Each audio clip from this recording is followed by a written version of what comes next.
BA पाठ third Manusmriti प्रथम प्रश्न पत्र द्वितीय अध्याय 43 से 56 पद्य। मैं डॉक्टर मनीषा गोदारा, सह आचार्य संस्कृत, राजकीय बांगड़ महाविद्यालय, डीडवाना।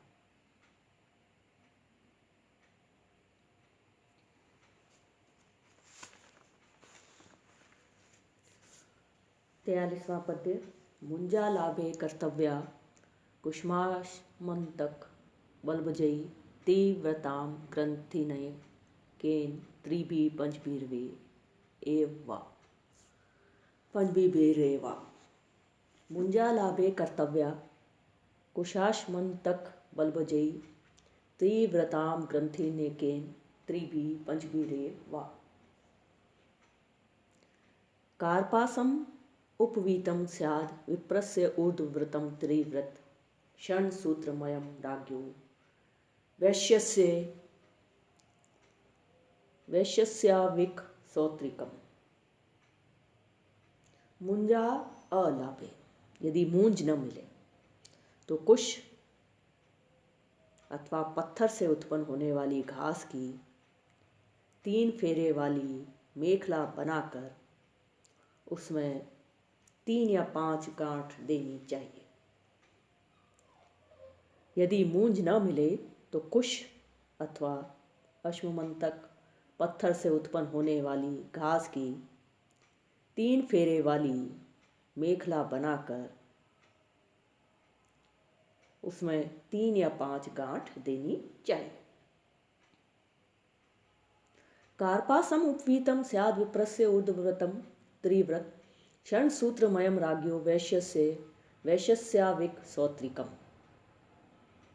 कार्पासम उपवीतं स्यात् विप्रस्य, ब्राह्मण का कपास के सूत का, क्षत्रिय का सन के सूत का और वैश्य का भेड़ के सूत का यज्ञोपवीत होना चाहिए।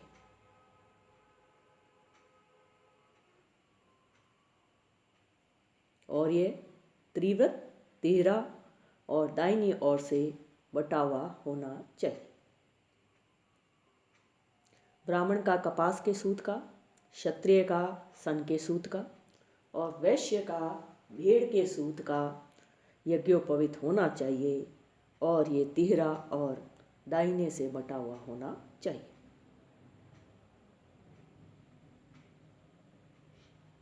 यदि मूंज न मिले तो कुश अथवा पत्थर से उत्पन्न होने वाली घास की 3 फेरे वाली मेखला बनाकर उसमें 3 या 5 गांठ देनी चाहिए। ब्राह्मण का कपास के सूत का, क्षत्रिय का सन के सूत का और वैश्य का भेड़ के सूत का यज्ञोपवीत होना चाहिए। और ये तिहरा और दाहिने से बटा हुआ होना चाहिए। ब्राह्मणो वैल्व पालाशो क्षत्रियो वाट खदिरौ पैलबोन्दुम्रौ वैश्यो दंडान अहंति धर्मतः। ब्राह्मण बेल या पलाश का, क्षत्रिय वट वृक्ष का, बड़ का या खेर का और वैश्य पीलू या गुलर का दंड धर्म के लिए धारण करे। दंड धारण के नियम बताते हुए मनु कहते हैं कि ब्राह्मण बेल या पलाश का, क्षत्रिय बड़ वट या खैर का और वैश्य पीलू या गुलर का दंड धर्म के लिए धारण करे।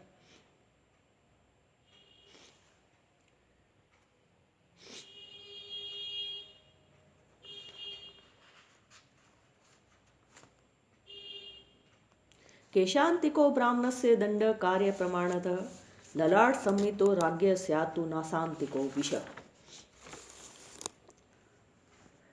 ब्राह्मण का दंड उसको खड़ा कर उसके पैर से शिखा के अग्रभाग तक का लंबा, क्षत्रिय का कपाल तक और वैश्य का नाक तक का लंबा होना चाहिए। ब्राह्मण का दंड उसको खड़ा करके उसके पैर से शिखा के अग्रभाग तक लंबा, क्षत्रिय का कपाल तक और वैश्य का नाक तक का लंबा होना चाहिए। रिज्वते तु सर्वे स्तु अवृणा सौम्य दर्शना अनुद्वेग करा नृणाम सत्ववचो अनग्नि दूषिता। प्रतिग्रह्यप्सितं दंडम उपस्थाय च भास्करम प्रदक्षिणाम परित्यागनिम चरित भैक्षम यथा विधि। इज्वते तु सर्वे स्तु अवृणा सौम्य दर्शन अनुद्वेग करा निणाम सत्ववचो अनग्नि दूषिता। ये सभी दंड ऋजु सीधे, अवृणा छिद्र रहित, सौम्य दर्शना देखने में सुंदर, अनुद्वेग करा और चित्त को प्रसन्न करने वाले, त्वचा से गौर और जले नहीं हो, अपने अपने अभीष्ट दंड को धारण कर और सूर्य का उपस्थान करके अग्नि की परिक्रमा करके नियम के अनुसार भिक्षा मांगे। ये सभी अर्थात ब्राह्मण, क्षत्रिय और वैश्य, ये सभी दंड सीधे, छिद्र रहित, देखने में सुंदर और चित्त को प्रसन्न करने वाले, त्वचा से गौर और जले न हों, अपने अपने अभीष्ट दंड को धारण कर और सूर्य का उपस्थान करके अग्नि की परिक्रमा करके नियम के अनुसार भिक्षा मांगे।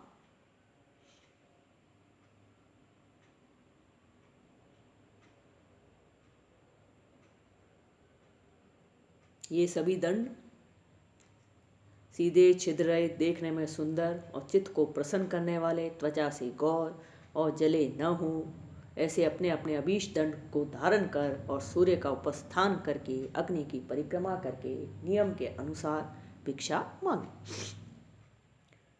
भवत् पूर्व प्रचारित भैक्षम उपनीतो द्विजोत्तमः भवन मध्यम तु राजन्यो वैश्य तु भवत् उत्तमम् मात्रम वा स्वसारम वा मातुर्वा भगिनीम निजम भिक्षेद भिक्षाम प्रथमम या चेनम न अवमानयेत।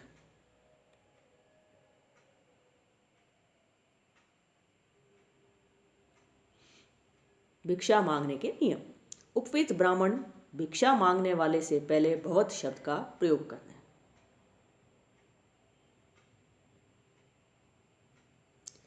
भिक्षा मांगने के नियम।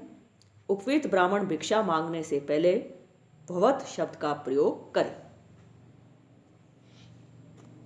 जैसे भवती भिक्षाम में देही, जैसे भवती भिक्षाम में देही। क्षत्रिय मध्य में जैसे भिक्षाम भवती में देही, और वैश्य अंत में भवत शब्द का प्रयोग करे, जैसे भिक्षाम देही में भवती।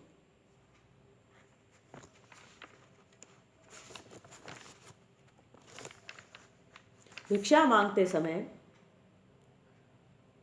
ब्राह्मण भवत शब्द का पहले प्रयोग करे, जैसे भवती भिक्षाम में देही। क्षत्रिय मध्य में प्रयोग करे, जैसे भिक्षाम भवती में देही, और वैश्य अंत में भवत शब्द का प्रयोग करे, जैसे भिक्षाम देही में भवती। अपनी माता या मौसी या बहन से अथवा किसी अन्य से जो कि अपमान न करे, पहले भिक्षा मांगनी चाहिए। अपनी माता या मौसी या बहन से अथवा किसी अन्य से जो कि अपमान न करे, पहले भिक्षा मांगनी चाहिए।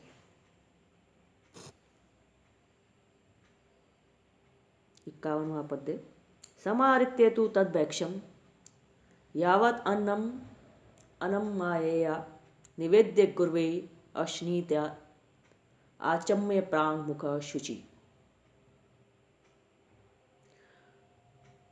तद्भैक्ष्यम, उस भिक्षा को लाकर, अमायया निष्कपट होकर, गुरुवे निवेद्य, गुरु को निवेदन कर, प्रांग मुख पूर्व की ओर मुख करके, शुचि पवित्र होकर, आचम्य आचमन करके अन्नम भोजन करे। उस भिक्षा को लाकर निष्कपट होकर गुरु को निवेदन कर, पूर्व दिशा की ओर मुख करके, पवित्र होकर, आचमन करके भोजन करे। आयुष्यम प्रांग मुखो भुंक्ते यशस्यम दक्षिणा मुख श्रियम प्रत्यंग मुखो भुंक्ते ऋतम भुंक्ते ही उदंग मुख। पूर्व मुख होकर भोजन करने से आयु, दक्षिण मुख से यश, पश्चिम मुख से लक्ष्मी, और उत्तर मुख से भोजन करने से सत्य का फल होता है। पूर्व की ओर मुख करके भोजन करने से आयु, दक्षिण मुख से यश, पश्चिम मुख से लक्ष्मी और उत्तर मुख से भोजन करने से सत्य का फल होता है। 53वां श्लोक। उपस्पृश्य द्विजौ नित्यम अनद्यात् समाहित भुक्त्वा च उपस्पृशेत् सम्यगाद्भि खानि च संस्पृशेत् पूजेत अश्नम नित्यम अद्यात् च एतत् अकुत्स्यन् दृष्ट्वा हृदय प्रसीदेत् च प्रतिनंदेत् च सर्वशः।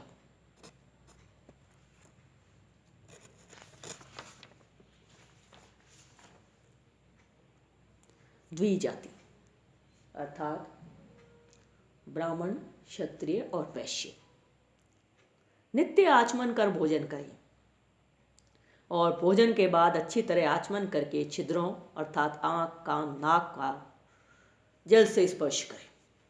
छिद्रों का जल से स्पर्श करें। भोजन को नित्य पूज्य दृष्टि से देखें और बिना निंदा किए हुए भोजन करें और देखकर संतुष्ट और प्रसन्न होवे तथा हमेशा अन्न का अभिनंदन करें।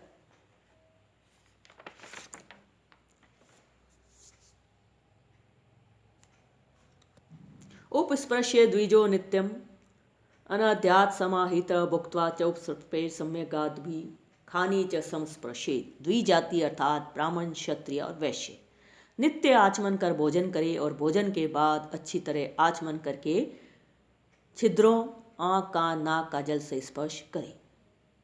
पूजेत अश्नम नित्यम अद्यात् च एतत् अकुत्स्यन् दृष्ट्वा ऋष्येत् प्रसीदेत् च प्रतिनंदेत् च सर्वशः।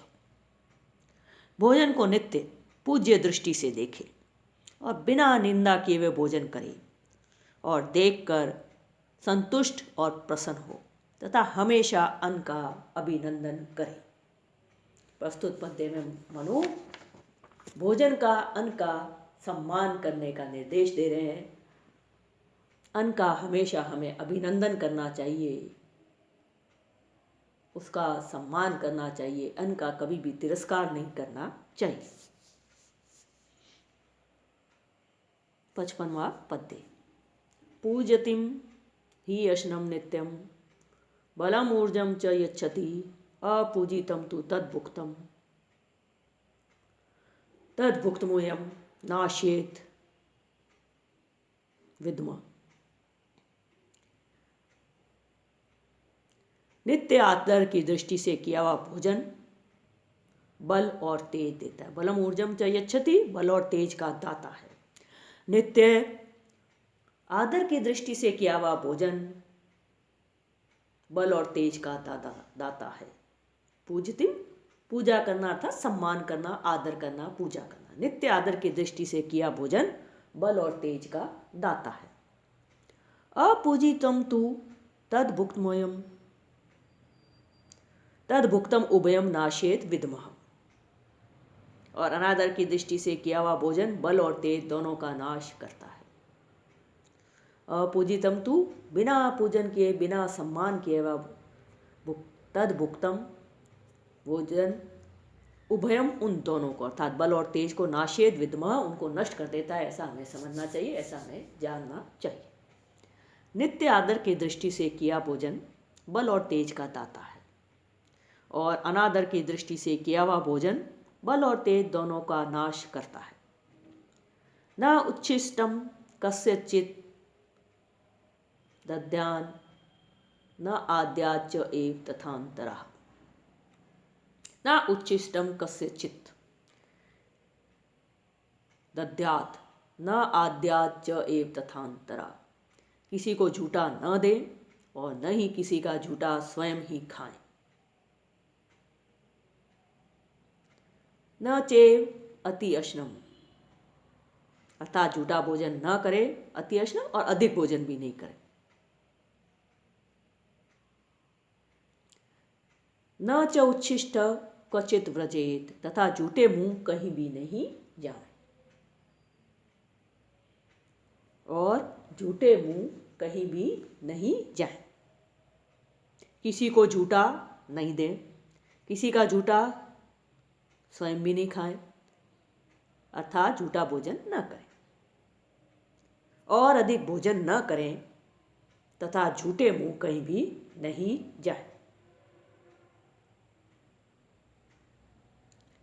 नित्य आदर की दृष्टि से किया गया भोजन बल और तेज का दाता है, और अनादर की दृष्टि से किया हुआ भोजन बल और तेज दोनों का नाश करता है।